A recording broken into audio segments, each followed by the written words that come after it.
Wow, who knew the ocean had so much plastic in it?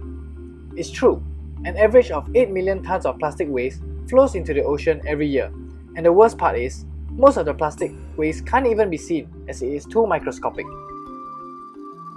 Microplastics have been found in more than 114 aquatic species and in human bodies as well. Now, you may be wondering, I don't contribute to the problem. Why should I be concerned? That's where you might be wrong. Let's look at something many people, perhaps even yourself, use daily: contact lenses.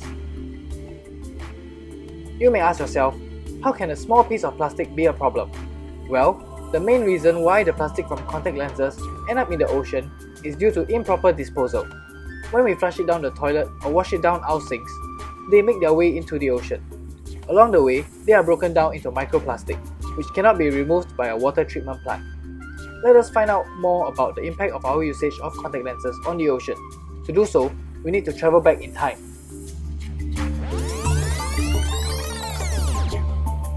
Welcome to 1508. Back then, Leonardo da Vinci attempted to make the first prototype of contact lenses by filling a bowl with water.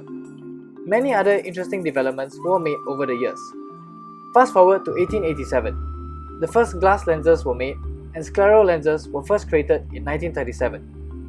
With multiple developments, we eventually end up with different kinds of contact lenses we have today. Now that we've had our history lesson, let us fast forward back to the present. Why do people wear contact lenses? Prescription glasses can have a negative impact on self-confidence, especially for those who wear prescription glasses with high power index, as their eyes and facial features are distorted. Contact lenses help to boost their confidence. Sportsmen have also benefited greatly from the convenience of contact lenses, as they do not have to worry about their spectacles flying off their faces while being highly mobile.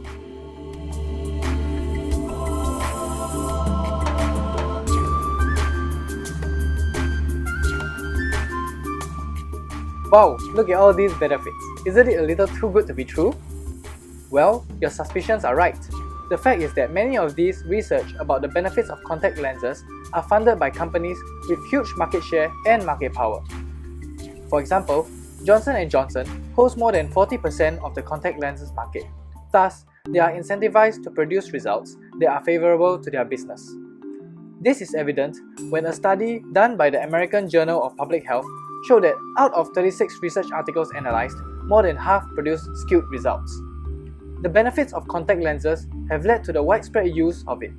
In fact, the contact lens industry is worth a whopping $12.79 billion USD, with factors such as an aging population, growing disposable income, and increasing prevalence of eye-related disorders fueling this growth.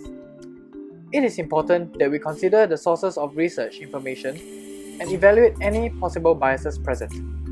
A key bias to point out would be how those companies dominating the industry may refrain from speaking about the problems that arise from contact lens disposal, as this may affect their profits, resulting in them hiding the ugly truth behind their backs. Moving on, 30% of this multi-billion-dollar industry is taken up by daily disposable contact lenses.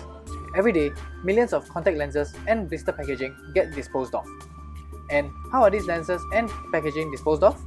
Some wearers may flush their contact lenses down the toilet bowl or let it go down the drain, but that should not be done. Contact lenses are made with strong plastic, which does not decompose when exposed to microbes at a sewage treatment plant, and are only broken down into microplastics, which are discharged to the ocean after sewage treatment, leading to the death of aquatic life. So, how do we detect these microplastics that are discharged into our oceans? With developments in technology, there are two ways to do so: Raman spectroscopy and selective fluorescence staining with a special kind of dye. Raman spectroscopy determines the microplastic material by identifying molecular properties of it. By studying the interaction of the atoms with light, we can discover the chemical composition and determine the material. And with the use of a special dye, plastic surfaces absorb the dye and renders the plastic pieces fluorescent when irradiated with blue light. Fluorescent emission is detected using simple photography through an orange filter. Image analysis allows fluorescent particles to be identified and counted. Thus, the amount of microplastic present in a particular area of the ocean can be found out through the analysis of the water sample and the extent of environmental damage in the form of plastic waste found in the area. Now that we've discussed the history, benefits, and cultural ideas surrounding contact lenses in our society, let us go back to the issue of how they contribute to microplastics in the ocean. Microplastics are good at absorbing toxic chemicals such as pesticides. Accumulation of the toxic pollutants in an organism and food chain poses an ecological risk. Besides, the toxic microplastics resemble food. Zooplankton, a primary consumer in the food chain, unconsciously consumes it. This has multiple effects, such as them having a lower nutritional intake and causing feminization in males, resulting in premature death and reduced breeding activity. Ultimately, the population stability of zooplanktons and food chain are affected. Bioaccumulation occurs in zooplankton and biomagnification occurs higher up the food chain. This refers to an increase in the concentration of a chemical in an organism over time. These concentrations are magnified as it moves up the food chain. These plastics can end up in human bodies when eaten and can lead to cancers, organ damage, and even death. Now we wouldn't want that, do we?